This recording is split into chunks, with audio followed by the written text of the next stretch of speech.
demandé de chercher cette femme. Mais tu fais exactement le contraire de ce que j'ai dit. Tu lui as fait ta demande en mariage. Grosse erreur. Les filles de cette tribu sont éduquées à vivre par intérêt.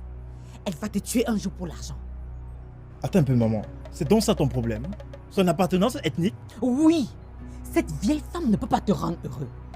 Aucune fille de cette tribu ne sait comment s'y prendre pour fonder un foyer et le rendre stable.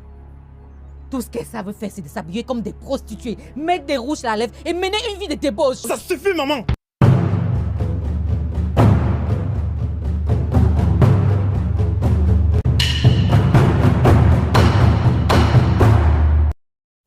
Les préjugés dans les familles. Chaque famille, chaque ethnie a ses préjugés. Et en fonction de ces préjugés-là, tellement de personnes peuvent souffrir. Et ça se voit, non? Ça se voit entre Abedi et Wake. Wake Bamileke de son état, Abedi quoi? Chez les Bamileke, généralement, la dot est symbolique. Je m'explique.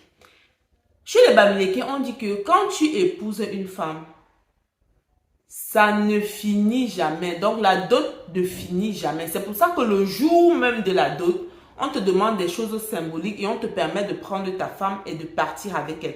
Parce qu'on sait que tout au long de votre vie jusqu'à votre mort, vous devrez vous antracister. Surtout l'homme. L'homme devrait poser des actes concrets envers sa belle famille lorsqu'il y a un cas de décès, lorsqu'il y a un mariage, bref, tous les événements qu'il y aura dans sa belle famille, le monsieur devra intervenir. Et pour le faire, il aura besoin bien évidemment d'argent, il aura besoin des moyens. C'est pour ça que les Bamileke aiment bien dire que la dot ne finit jamais et que la dot est symbolique le jour où l'homme vient prendre sa femme pour aller avec.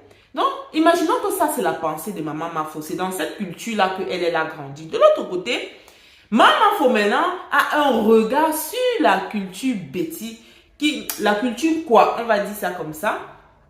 Et elle pense que chez les quoi, ce n'est pas la même chose. Là-bas, tu dois acheter vraiment ta femme, puisque tout ce qu'elle énumère là, il faut vraiment beaucoup d'argent. Sinon, tu fais même d'abord comment pour penser à aller doter ta femme. Voilà ce que Maman Mafo dit. Il faut le plantain, le sac de riz, carton d'huile, costume, filet d'oignon, ail, paquet de cubes, les tôles. Il faut les ports longs châssis. Et il y a même des gens qui disent généralement que chez les quoi, on achète une femme. Et c'est pour ça que lorsque la dot finit, vu que le monsieur a tellement dépensé, généralement, il a tendance à maltraiter son épouse dans le sens où quand ça se passe mal dans le couple, il est sans appel. Je t'ai acheté, point, basta. Et même quand il y a des problèmes dans la famille, dit que mais ta famille m'a déjà ruiné. Tout ce qu'ils m'ont demandé, j'ai déjà versé. Donc, vous m'appelez encore pourquoi dans votre famille? Vu sous cet angle-là, quand on essaie de regarder, on peut comprendre les inquiétudes de Maman Mafo. Vous êtes d'accord ou pas? Mais de l'autre côté, elle a également mentionné le problème de l'âge. Selon elle, il n'y a pas seulement le fait que la peur qu'à la dot là, chez les quoi, on demande beaucoup de choses. Il y a aussi l'âge. Pour elle, une femme ne devrait pas être plus âgée que son mari. Parce que quand tu es plus âgé que ton mari, à un moment, tu n'arrives pas à bien tenir ton foyer, quoi. Tu n'es plus une wife material. Est-ce que c'est vrai? Moi, je ne suis pas d'accord. L'argument, si Maman Mafo, pour moi, c'est un peu mou. Parce qu'on a vu des couples où l'homme était plus âgé que la femme et le couple n'a pas marché. Et on a vu de l'autre côté des couples où c'est la femme qui était plus âgée que l'homme et les choses ont bien marché. Et dans mon propre entourage, je peux même avoir des exemples. Donc, à ce niveau-là, on va dire quoi? Maman Mafo 1, Abedi 1. C'est match nul. Qu'est-ce qui va dans les départager? Maintenant, Maman Mafo dit qu'en plus de la dot, qui est kilométrique, la femme te dépasse en âge. En plus de ça, est-ce que tu as pensé à ta belle famille qui pourrait venir s'installer dans la maison? Genre, à peine tu viens de te marier là, ils viennent élire domicile chez toi, tu fais tout pour eux et malgré tout ça, ils ne te respectent même pas parce qu'ils ne voient même pas tout ce que tu es en train de faire pour la famille. À ce niveau-là, moi j'aimerais bien dire que dans presque toutes les familles, Maman Mafo, on voit ça. C'est-à-dire que ce soit les quoi, que ce soit les Bamileke, que ce soit même d'autres tribus. C'est-à-dire qu'il y a des familles où quand tu te maries, ta belle famille vient s'installer et c'est seulement Capitella du Moufmi. Personne ne veut plus sortir. C'est toi qui payes l'école des frères, des soeurs, des cousins, des tantes. Et quand ça ne va même pas, on t'insulte, on met sur ça. Donc, à ce niveau-là, on va dire que Abedi 2, Mamafo 1. Le match là, ça commence à être... Maintenant, l'attitude de... Parlons un peu de l'attitude de Waku. Jusqu'à présent, on va dire que son attitude pourrait être qualifiée de positive parce qu'il défend ouvertement sa femme. Il ne veut rien entendre. On a même vu ça dans les épisodes passés. Mais j'ai bien une question. Est-ce que le fait que Waku prenne la défense de Abedi devant Abedi là, c'est-à-dire qu'en présence de sa femme, est-ce que c'est toujours une bonne chose? Surtout nos mamans Bamileke là. Moi, je ne pense pas.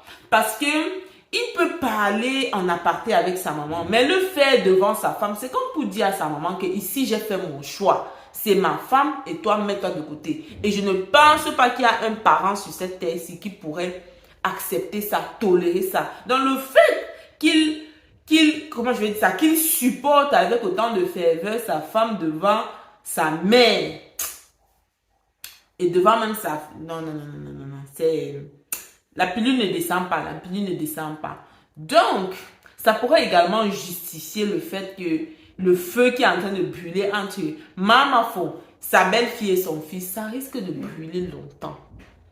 De l'autre côté, maintenant, tu te dis que bon, voilà, la maman nous dit ça, elle nous fait des leçons de morale, mais est-ce qu'alors elle-même, ça la laisse? C'est là où tu comprends que, et je pense que c'est le contrepoids un peu amusant, l'amour là, on dit que ça fait perdre la raison. C'est-à-dire que quand tu es amoureux, c'est comme si tu deviens aveugle. La même maman qui critique, qui fait des remarques, dès qu'elle voit Obi, non, elle se transforme en une jeune nénette de 15 ans. C'est-à-dire que, mais, elles se sont toutes belles, toutes jeunes, elles planent. Genre, Cupidon l'a piqué maman faux. Dommage que, à peine là, elle sort de son univers de Cupidon là, elle oublie tout ça. Le troisième élément de cet épisode qui était très intéressant, c'était le fait que nos parents restent quand même nos guides. Et même sans avoir fait de longues études, ils sont capables de nous donner des conseils très pertinents.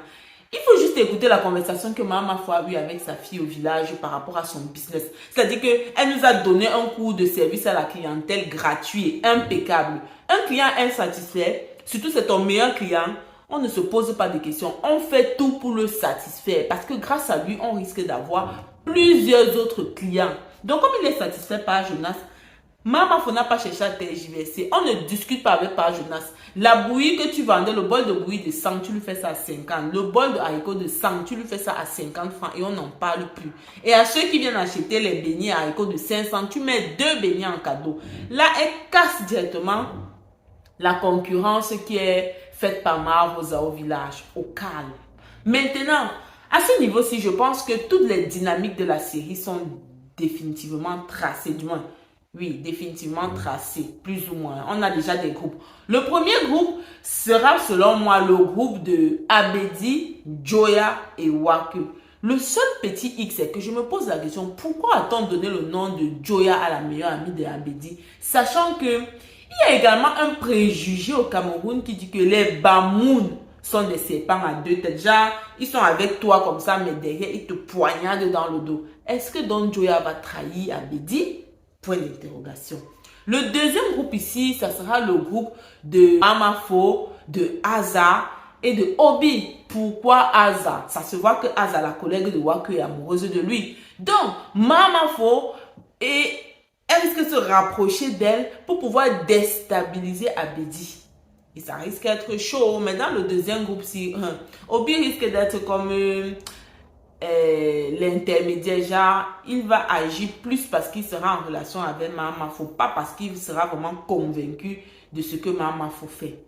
Pour aujourd'hui, on va s'arrêter là pour que la vidéo ne soit pas très longue. Si elle vous a plu, n'hésitez pas à liker, commenter, partager et nous on se retrouve à la prochaine.